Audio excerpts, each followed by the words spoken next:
तो बीजेपी ने उत्तर प्रदेश में मिशन 2024 की तैयारी तेज कर दी है। केंद्रीय मंत्रियों से लेकर स्थानीय पदाधिकारियों तक को मिशन सफल करने की जिम्मेदारी सौंप दी गई, जिसके लिए टीम भी तैयार कर ली गई है। लेकिन बीजेपी की इस प्लानिंग पर भी राजनीति शुरू हो गई है। अखिलेश यादव अपनी चुनावी तैयारी से इतर इस बात पर फोकस कर रहे हैं कि बीजेपी आखिर केंद्रीय मंत्रियों को क्यों यूपी बुला रही है। दरअसल यूपी की 80 सीटों को 21 क्लस्टर में बांटा गया है। 21 क्लस्टर की जिम्मेदारी केंद्रीय मंत्री को मिली है। हर लोकसभा क्लस्टर में 3 सदस्यीय टीम बनाई गई है। एक क्लस्टर में लोकसभा की 2 से 4 सीटें रखी गई हैं। स्थानीय पदाधिकारियों को भी टीम में शामिल किया गया है। टीम में पहला मेंबर केंद्रीय मंत्री, दूसरा मेंबर अखिलेश यादव जी अगर उनके सलाहकार अच्छे होते तो वह ट्वीट नहीं करते। उनकी पार्टी के पास दूसरे राज्यों में कोई सांसद, विधायक, मंत्री है नहीं है। भारतीय जनता पार्टी के पास केंद्र की सरकार है, वहां मंत्रिपरिषद है। अलग अलग राज्यों में सरकार है, वहां मंत्रिपरिषद है। अब मेरी ड्यूटी महाराष्ट्र में लगी है तो महाराष्ट्र में ये ट्वीट कर दे कि इसलिए उनको जाना पड़ रहा है, तो ये श्री अखिलेश यादव जी का अल्प ज्ञान है। 24 को जीतने के लिए भारतीय जनता पार्टी ने स्पेशल 21 का प्लान तैयार किया है।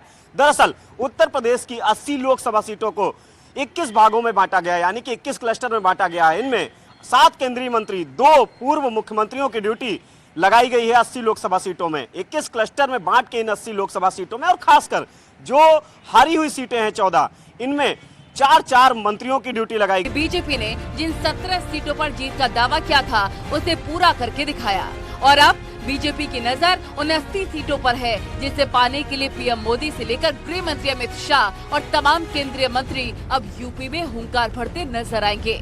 Bureau report, news 18।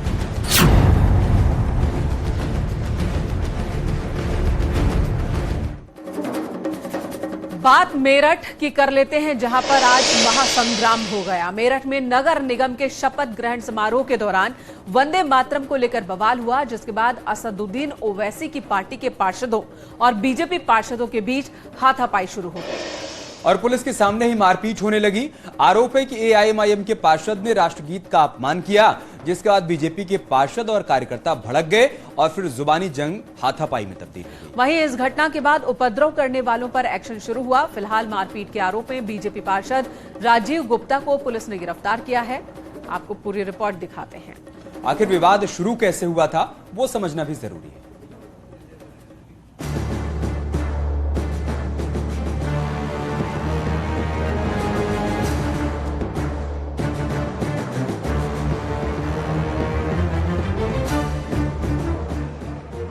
मेरठ के मेयर हरिकांत अहलूवालिया शपथ ले रहे थे। पूरा हॉल खचाखच भरा हुआ था। तभी राष्ट्रगीत के सम्मान में तमाम लोग खड़े हो गए, लेकिन एआईएमआईएम के पार्षद और कार्यकर्ता अपनी सीट पर बैठे रहे और फिर जो हुआ वो सबके सामने।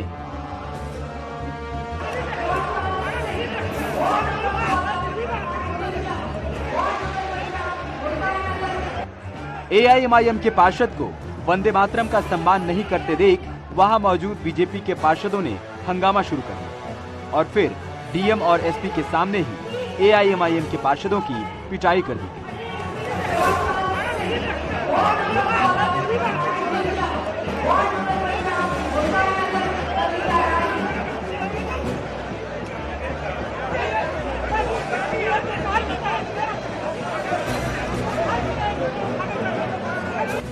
बीजेपी के पार्षदों ने आरोप लगाया कि एआईएमआईएम के पार्षद और कार्यकर्ताओं ने पहले राष्ट्रगीत का अपमान किया और जब सभी को अपनी सीट से खड़े होने की अपील की गई तो हंगामा शुरू कर दिया और दोनों तरफ से मारपीट शुरू हुई।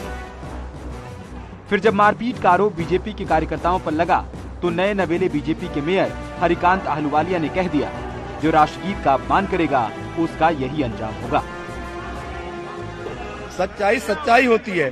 जो वंदे मातरम का विरोध करेगा, हमने उनको कभी सदन में नहीं रहने दिया, तो यहाँ क्या रह पाएंगे? पहले मेरी बात सुनो। न रहने की अगर आप बात करते हैं तो आपके सदन के बीच के ही व्यक्ति के द्वारा गलत गाया गया, उसमें गलत क्या है? हाँ, तो मैं इस विषय में आपको बताना चाहूँगा, पूरी जानकारी लेकर इस विषय पर बात की जाएगी।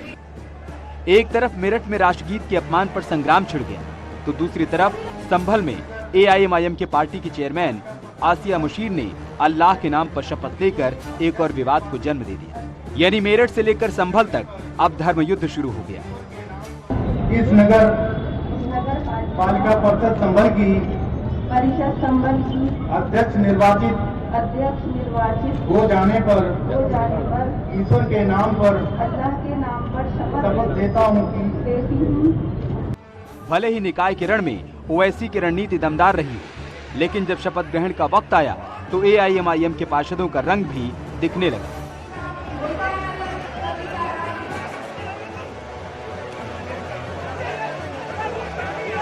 कहीं अल्लाह के नाम पर शपथ तो कहीं राष्ट्रगीत का अपमान, जिस पर अब बीजेपी ने सियासी संग्राम छेड़ दिया है। देखिए, मैं इससे सहमत नहीं हूँ कि किसी को धक्के देके बाहर निकाला जाए। जिनको रुचिकर है वो खड़े हों, वंदे मातरम गायन करें।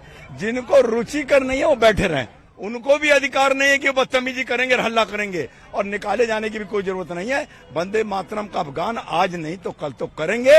भारत माता की जय बोलेंगे, क्योंकि वंदे मातरम भारत के संविधान में लिखा हुआ है और भारत के संविधान के नाम पर शपथ लेनी है और भारत के संविधान के वंदे मातरम के गायन पर आपत्ति है तो ये गलत है।